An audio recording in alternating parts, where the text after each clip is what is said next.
Hello internet, this is the 6th day of speaking to the camera challenge. So today I'm going to show you how to remove the end default setting on your CapCut.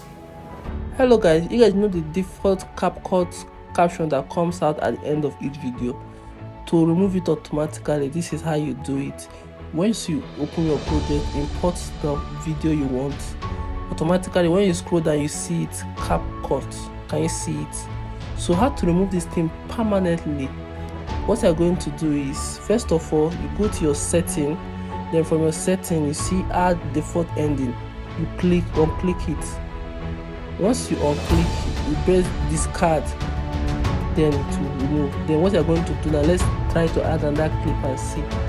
Okay, so you added another clip. You have seen there is no more this thing. You're welcome.